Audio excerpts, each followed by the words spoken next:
J'en arrive... excusez-moi, je fais très vite et je suis un peu brouillon parce que j'ai pas l'habitude d'expliquer en peu de temps beaucoup de choses. Mais prends ton temps parce que finalement on mangera après. Et puis du coup t'as encore 10 minutes si tu veux. D'accord, de toute façon en 10 minutes je peux expliquer à peu près le concret. Là je vous ai présenté du coup quelques points un peu théoriques de la loi, de l'histoire sur tout ça. Bon, en vérité le texte est le texte. La réalité concrète pour l'ensemble d'entre nous, c'est de faire quelque chose. Alors il y a plusieurs, on va parler tout à l'heure de beaucoup d'initiatives, de choses qui se proposent.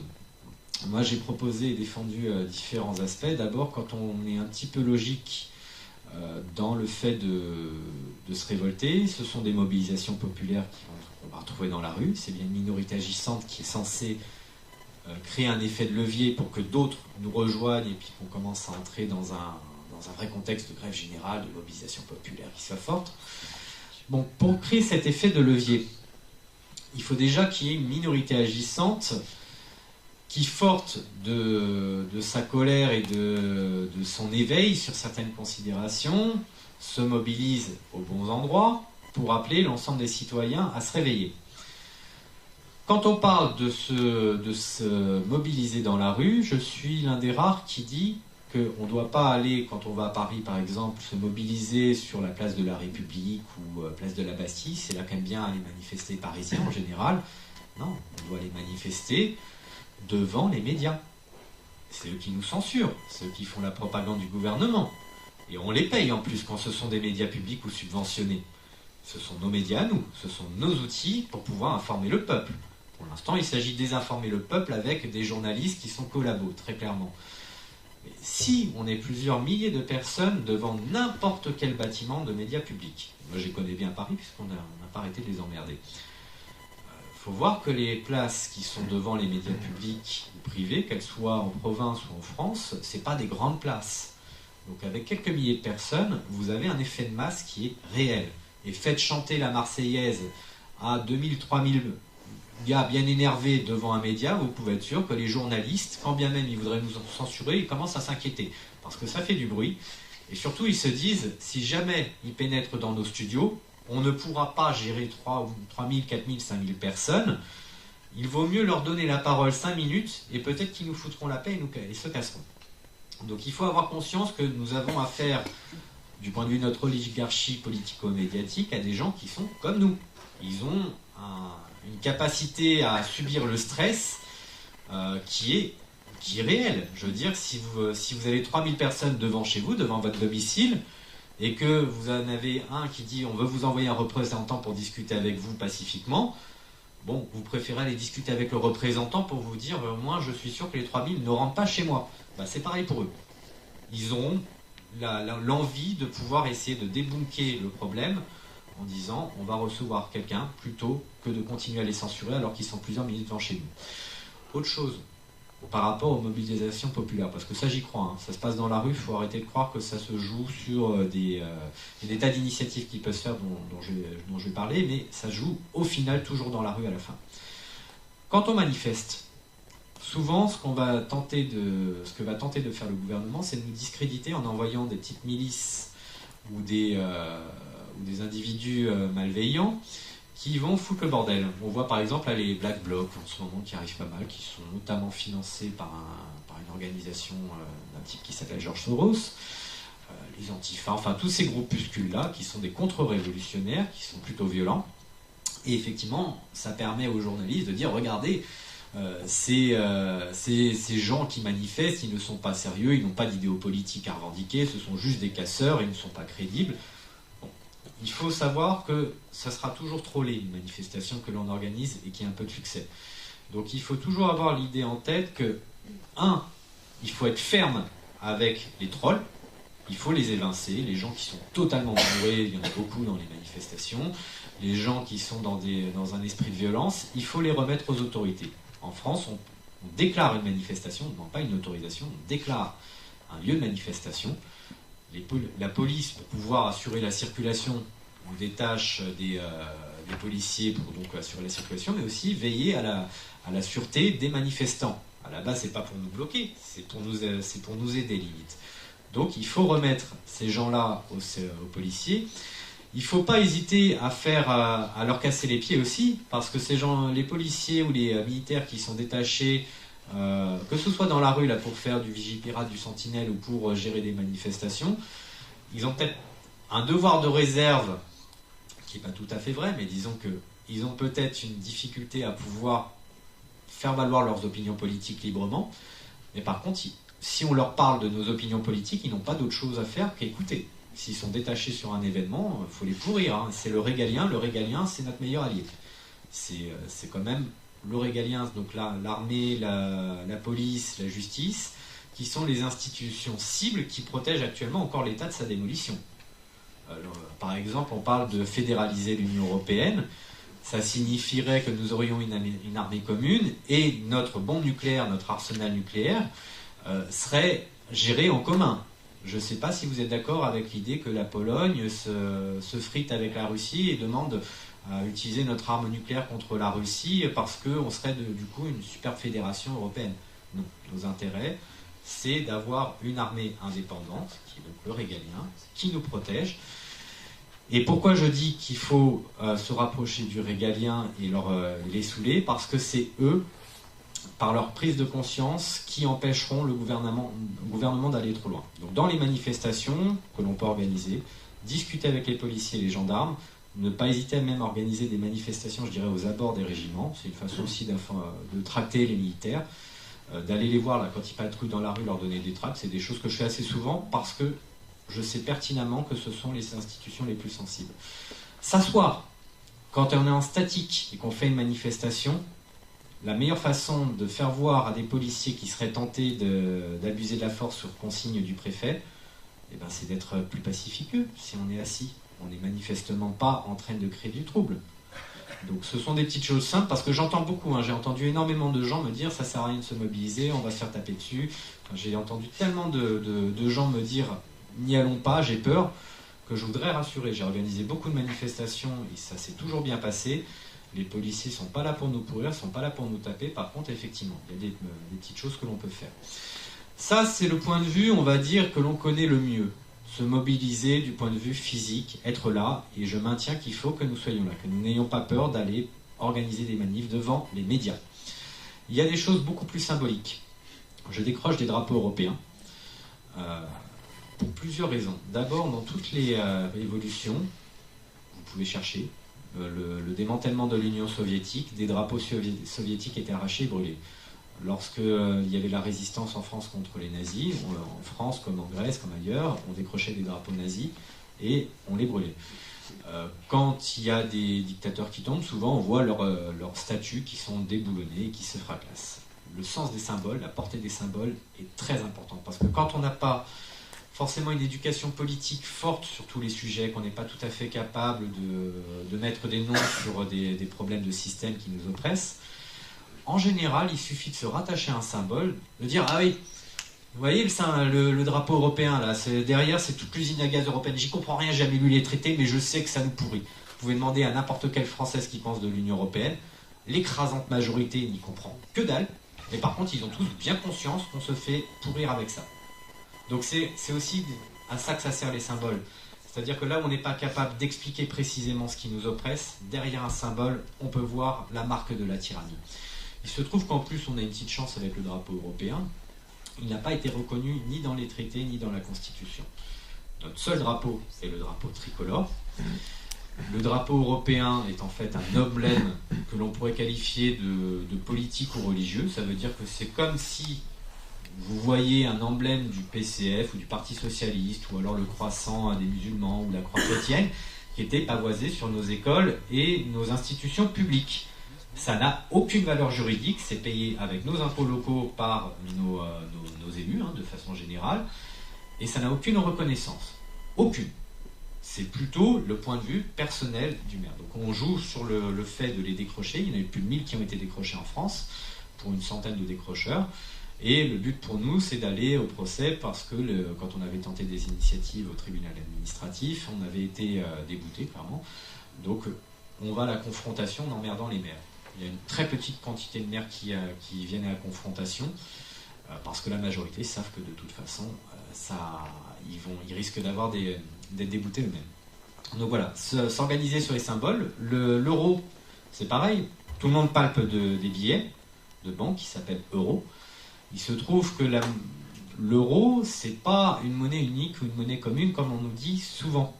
Détail technique, c'est un panier de devises. Donc notre monnaie nationale existe toujours. Nous sommes toujours sous l'empire du franc. On l'a juste déguisé en euros. Techniquement, si on avait voulu faire l'euro sans abolir les billets de banque et les pièces qui ont chacune leur nom, les billets de banque en France s'échangeraient au même taux avec les billets allemands. Les banques centrales des différents pays de l'eurozone accepteraient nos francs, les livres, etc. Ça ne poserait aucun problème. Si on a fait l'euro jusque dans la monnaie fiduciaire, donc les billets et les pièces, c'était pour nous européiser. C'est comme les drapeaux. On palpe chaque jour de l'Union européenne pour qu'on ait une espèce de conscience, un sentiment d'européité. Ce qui n'est pas vrai, puisque là, en fait, ça ne marche absolument pas, mais c'est le but du jeu. Donc, il suffit simplement de franciser la monnaie, marquer franc, sur les billets de banque. Moi, j'ai tamponne carrément, parce que le jour où on sortira de l'euro, on va nationaliser les banques en urgence, on va organiser une vacance bancaire, et les premiers temps, le temps qu'on réimprime des nouveaux billets en francs, on va mettre un coup de tampon. Or, comme le gouvernement ne fait pas ce qu'il est censé faire pour nous protéger, ne serait-ce qu'économiquement, on peut tout à fait être un peuple un peu administratif qui reprend la procédure qu'il aura à prendre en disant on va faire ce que ne fait pas le gouvernement, on tamponne le billet de banque du sceau franc. Ça a un avantage, c'est qu'on ne défend aucun parti politique, on n'est pas en train de dire le système bancaire est pourri, on le dénonce, ou on n'est pas en train de revendiquer quoi que ce soit, on dit juste ici c'est chez moi. Ça c'est mon pays, c'est ma souveraineté, c'est ma monnaie, je la revendique, je rétablis ma monnaie. C'est encore une résistance symbolique et qui est tout à fait légale. Votre billet aura un cours légal, il sera accepté, il n'y a pas de souci. C'est le genre de résistance symbolique qu'on peut avoir. On peut spammer aussi les institutions. La présidence de la République, c'est chaque jour entre 2000 et 3000 courriers et mails qu'ils reçoivent. Si on était 30 000, 40 000 personnes qui envoyaient chaque semaine le même courrier, physique, en plus c'est gratuit, il n'y a pas besoin d'affranchir, à la présidence de la République pour engueuler vertement le président et lui dire nos ordres. Ça fait un effet parce qu'ils n'ont pas le choix, ne serait-ce que pour voir s'il n'y a pas des courriers avec des menaces de mort, des choses comme ça, ils n'ont pas le choix, ils doivent décacheter le courrier. Donc les services administratifs qui sont spammés comme ça de 40 000 courriers dans les petits bureaux de l'Élysée, vous pouvez être sûr que le président va être au courant, que l'ensemble des renseignements tout autour vont être au courant, et ils vont dire c'est pas normal. Ils sont organisés pour qu'ils dépassent largement nos flux habituels. Pour l'instant, c'est du courrier, c'est gentil, mais le jour où ils vont s'organiser pour faire autre chose, d'être sur le terrain, qu'est-ce que ça va donner ? C'est une façon de leur mettre une pression psychologique qui est importante. Et là, le principe d'une révolution, c'est délégitimer le pouvoir ancien, donc le fragiliser en contestant tout ce qu'il fait, en se rassemblant contre lui, en lui parlant avec autorité, et puis en lui donnant... on est le peuple souverain, on n'a pas à demander gentiment que les choses se fassent. On dit, non seulement vous êtes viré, et tant que vous êtes sur place, on exige que vous fassiez certaines choses.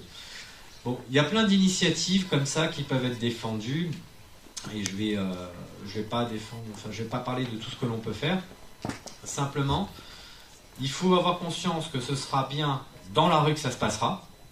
Il faut être clair avec ça. Si jamais il y a des doutes pour vous, que vous dites non, je préfère résister de mon côté en faisant du survivalisme ou en consommant bien, parce que c'est souvent ce qu'on dit, oui, moi je consomme très bien, donc d'une certaine façon je résiste au système. Non, vous ne résistez absolument pas au système. Ça fait des décennies que des opérations de boycott ont été déjà organisées, qu'il y a des tas de gens qui font de la pédagogie populaire, qui consomment bien, etc. Ça n'a jamais changé quoi que ce soit. Pour changer le système, il faut faire tomber un gouvernement.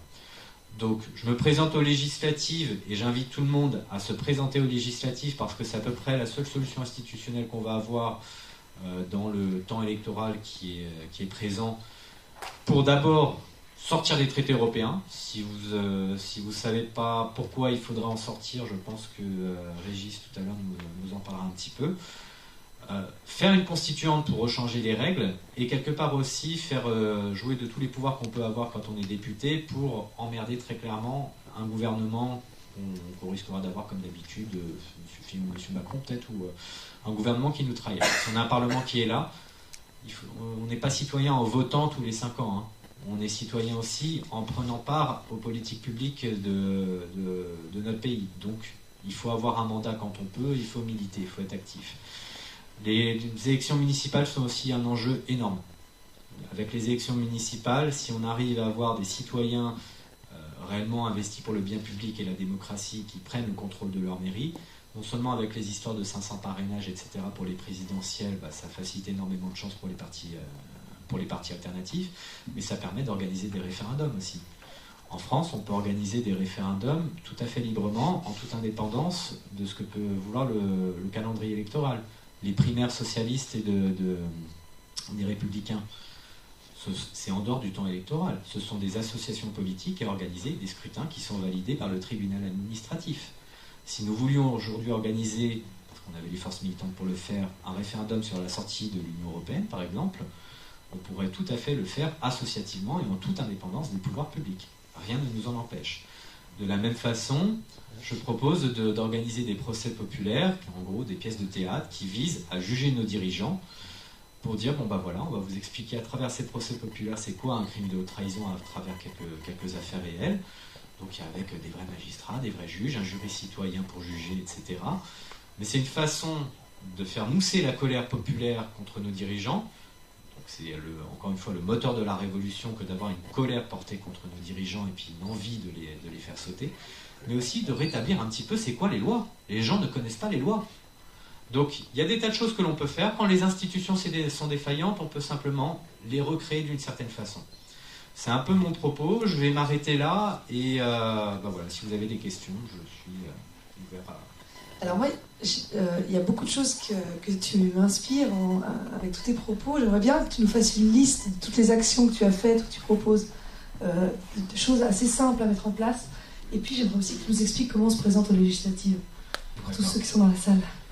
Alors, j'ai commencé par le militantisme dans un parti politique. En fait, mon histoire personnelle démarre d'abord par un intérêt je suis un décroissant, je suis un écolo, et je ne comprenais pas comment le système économique était bâti pour nous inciter à gaspiller constamment, à faire du libre-échange, à aller chercher très loin ce qu'on peut faire à proximité. Enfin, il y avait quelque chose de complètement fou, surtout au vu des enjeux des matières premières. Donc ça m'a obligé à m'intéresser à l'Union européenne qui donne le cadre économique dans lequel nous sommes enfermés. Et en m'informant sur tout ça, j'ai découvert un parti à l'époque qui s'appelait donc l'UPR, qui milite contre la sortie des traités européens. Et je me suis engagé sur cette voie-là. J'ai vite compris comment ça fonctionnait les partis politiques grâce à eux, d'une certaine façon. Je m'en suis vite retiré. Je me suis dit peut-être qu'un autre petit parti politique plus à gauche, il y a plus de culture militante. J'ai été au Pardem, pas plus. Donc le Pardem, c'est la même chose que l'UPR, mais version gauche, on va dire.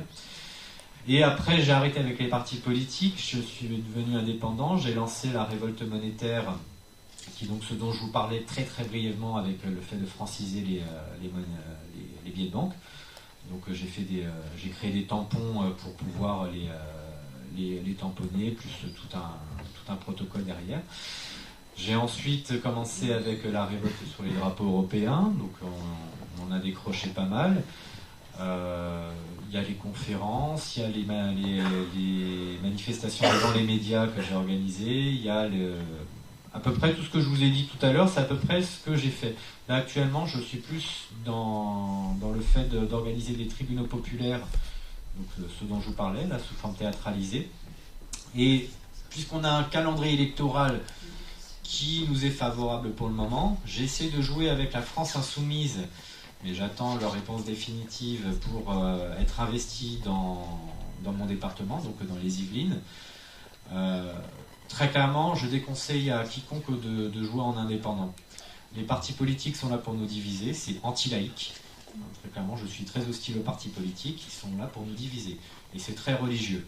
La laïcité a été conçue dans sa philosophie pour dire les religions, finalement, chacun chez soi, on ne nous emmerde pas avec ça, pas dans la loi, mais en vérité, on n'a pas pensé du tout aux partis qui sont là pour diviser les Français, alors que le peuple est un et indivisible. Donc, même si on ne les aime pas, même si on a beaucoup de pensées négatives, il y a de quoi, quand on regarde un petit peu l'historique de ce qu'ils font, en général, à notre avis, rejoindre un parti politique, c'est rejoindre une association qui est structurée pour investir des candidats, qui a les moyens de financement et au militantisme. Et peu importe que l'on soit élu sous le cas d'une étiquette politique, un député est député du peuple. Aucune influence partisane ou autre ne doit l'empêcher de voter en fonction de ce qu'il considéra comme dans l'intérêt du peuple. Donc, même si je devais être élu, par exemple, dans le cas de la France insoumise, et que, par exemple, ils discutent beaucoup d'un plan A et un plan B, moi, ma campagne électorale, je ne vais pas parler d'un plan A et un plan B, je vais parler d'un seul plan, qui est de dire qu'on sort des traités européens et on organise un référendum.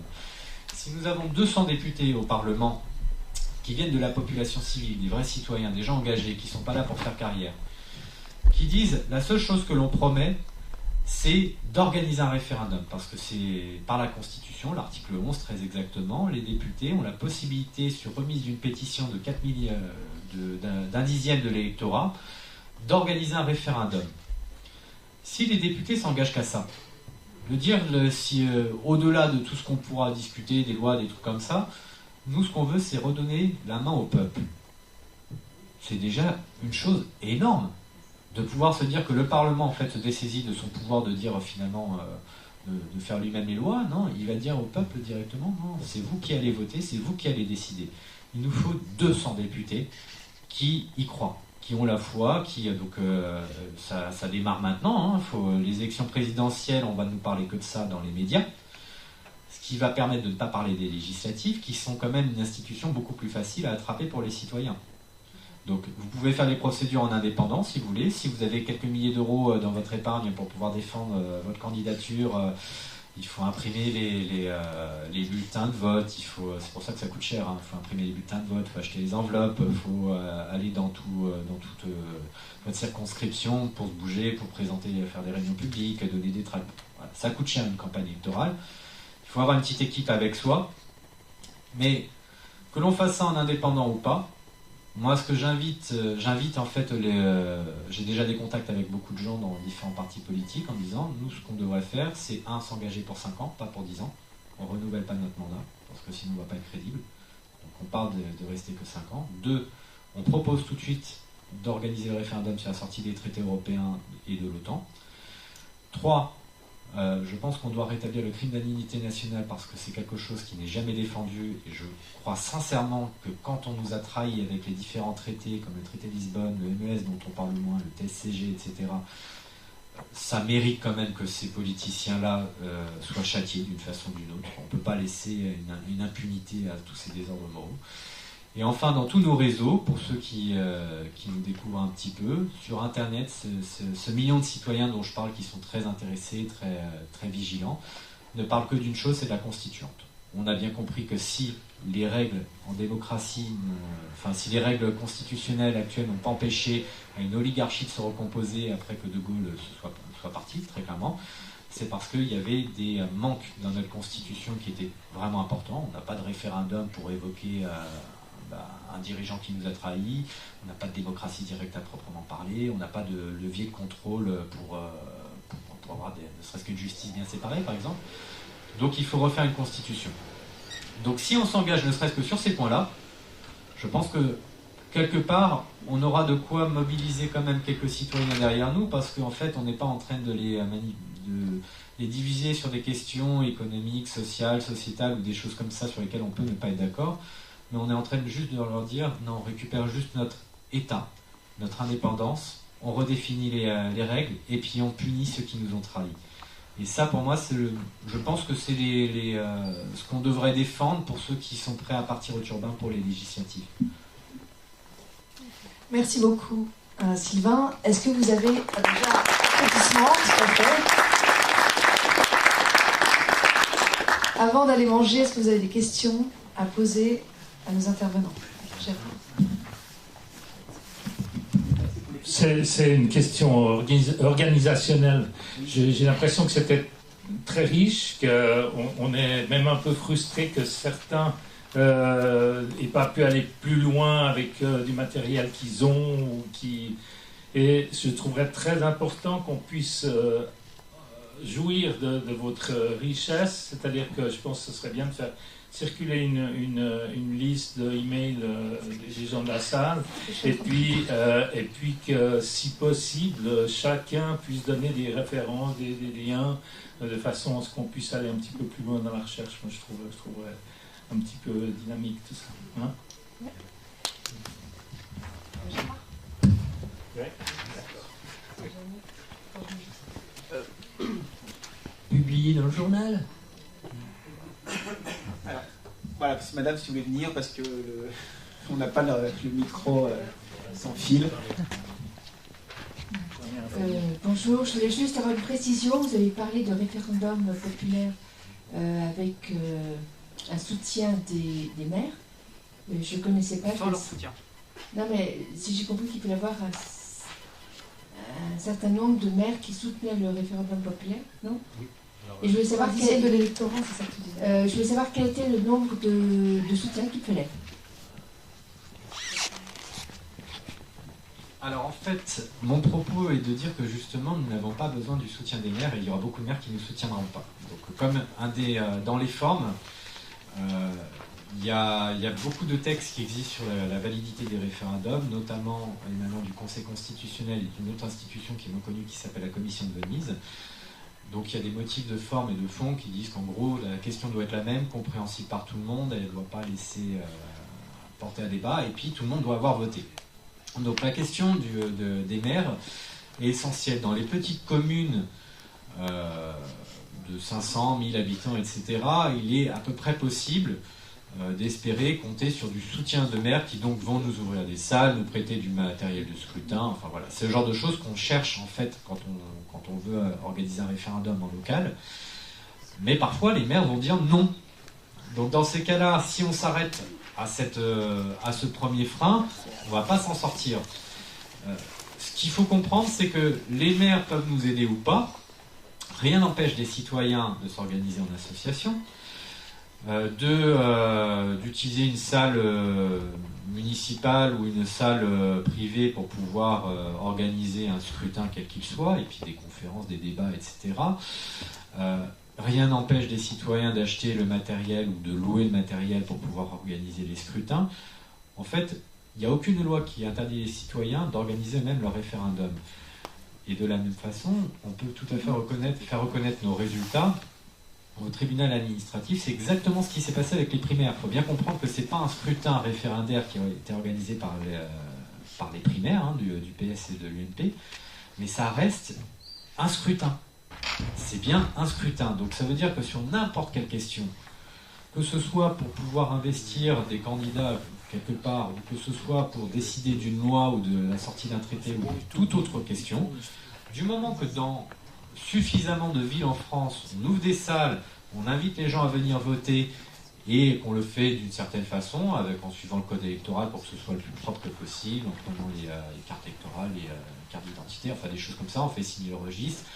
En gros, on suit un petit peu la procédure normalement, et à partir de là, on peut faire reconnaître nos résultats. La difficulté, c'est que quand on est des réseaux aussi fragmentés que les nôtres, c'est difficile d'organiser au niveau national un référendum, parce qu'il faut quand même y mettre pas mal de moyens. Par contre, on peut tout à fait emmerder, on va dire, le système, et puis donner l'exemple pour inviter à ce que un référendum national puisse réellement s'organiser un jour, en disant moi je suis bien copain avec mon maire de ma petite ville en campagne, c'est pas lui qui va me gêner, je vais organiser un référendum sur une question de portée nationale, pas locale, en disant par exemple on va poser la question pour la sortie des traités européens, désolé je reviens toujours sur ma litote mais c'est important, et on va le faire juste au niveau de notre ville. Donc pendant 15 jours on mobilise sa ville pour qu'elle puisse venir voter, et on invite les médias en disant, vous voyez, dans notre ville, nous, on va voter pour ou contre les traités européens. Venez, ça permet d'en parler à des tas de gens. Le simple fait de faire des initiatives comme ça, qui sont assez indépendantes, ça permet, de démontrer que l'on peut effectivement organiser des référendums, que rien ne s'y oppose et qu'on n'a pas besoin d'avoir des institutions qui nous suivent, et de poser des questions fondamentales en ayant l'appui des médias qui, eux, au niveau local, vont toujours être intéressés. Autant au niveau national, en général, ils nous méprisent. J'ai participé à une marche entre Clermont-Ferrand et Paris, où on n'a pas eu de souci pour faire intervenir les médias locaux. Pourtant, on n'était que 2 au final a marché. De temps en temps, on était rejoint par des copains, dont notre généreuse hôte qui est ici. Voilà. Mais on a quand même eu les médias locaux qui venaient, donc la presse locale. C'est un moyen de réveiller un petit peu la population et puis de faire comprendre que nous avons bien le pouvoir entre nos mains, qu'il suffit juste de le prendre. Il ne faut pas attendre qu'une loi soit là pour nous aider à le faire ou qu'on ait un politicien qui soit d'accord avec nous. Nous avons les moyens de se mobiliser. Mais c'est une question d'avoir aussi en soi cette dimension psychologique qui est très compliquée pour les Français, de dire on peut y croire, on peut y aller. Les Français sont apathiques, ils ne croient pas en eux, ils ne croient absolument pas en leur futur, ils ne croient pas qu'on puisse changer les choses positivement. Ils pensent que tout est foutu. C'est le discours ambiant de 90% des gens, y compris dans nos réseaux. Donc, dans nos propres réseaux, on a déjà ce discours-là. Imaginez pour le reste de la population générale. La dimension de la psychologie qu'il y a derrière, c'est quelque chose qui ne se transmet pas. Moi, pourquoi je me bats depuis des années simplement parce que j'y crois. Tout est là pour me démontrer que je devrais être un mec éternellement frustré parce que rien ne marche jamais, qu'on n'y arrive pas. Et perdre la foi, et je me bats depuis des années. Ça, c'est une dimension psychologique où on la prend pour soi, où on l'a pas. Mais je conseille quand même à tous les gens de savoir s'armer là-dessus, parce qu'effectivement, de toute façon, leur système s'effondrera indépendamment de nous. En tout cas, il faut la transmettre. Ouais. Ça, c'est plus difficile à transmettre.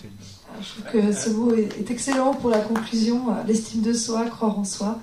Est-ce qu'on a une autre intervention ? Alors, dernière question, ça va être Laurent, tu veux te déplacer ou... Non, mais c'est bon.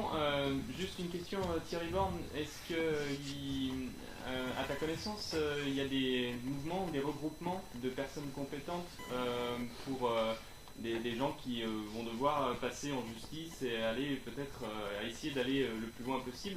Est-ce qu'il y a déjà une liste ou des mobilisations de juristes ou de personnes, de citoyens compétents pour aider ces personnes-là? Non, enfin oui et non.